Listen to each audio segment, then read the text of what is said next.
Ce mercredi 27 décembre dans les 12 coups de midi, Emilien a pu compter sur le soutien de sa petite amie Jessica, de retour sur le plateau de TF1 après une longue absence. Elle en a profité pour dévoiler une anecdote cocasse sur leur notoriété. Un soutien de taille. Ce mercredi 27 décembre 2023, Emilien qui tentait une 94e victoire dans les 12 coups de midi n'était pas venu seul. Dans le public, Jessica, la petite amie de l'étudiant vendéen était de retour après une longue absence. En effet, cette dernière n'avait pas pu faire le déplacement ces derniers jours pour une très bonne raison. Si est une période d'examen n'est-ce pas? Ce n'est pas évident avec Noël, si est ça? Avait demandé l'animateur à la jeune femme lors de sa dernière apparition en visioconférence le 18 décembre dernier. Les cours se maintiennent, avait rétorqué la principale intéressée, étudiante en licence d'arts plastiques.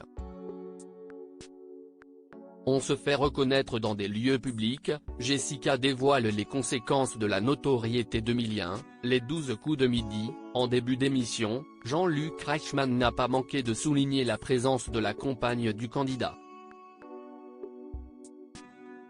Jessica, vous nous avez manqué, on a eu peur quand vous n'étiez pas là.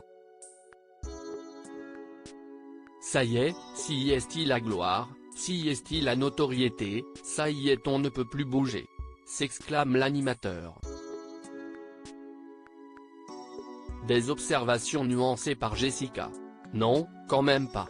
Mais si est-il vrai qu'on découvre de nouvelles choses comme se faire reconnaître dans des lieux publics, explique-t-elle avant de raconter une anecdote cocasse qui leur est récemment arrivée.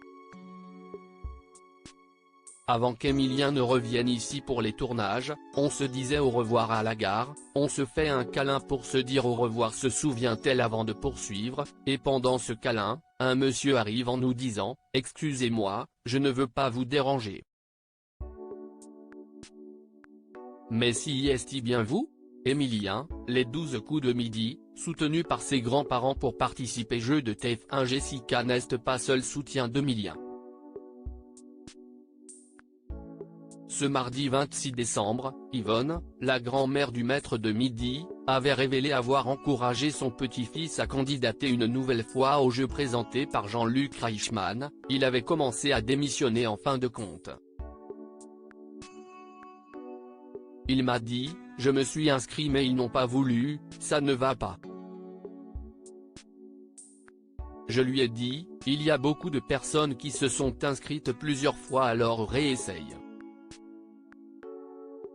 Une détermination qui s'est révélée payante, puisque celui qui a récemment participé aux 12 coups de Noël aux côtés d'autres champions détient plus de 400 000 € dans sa cagnotte.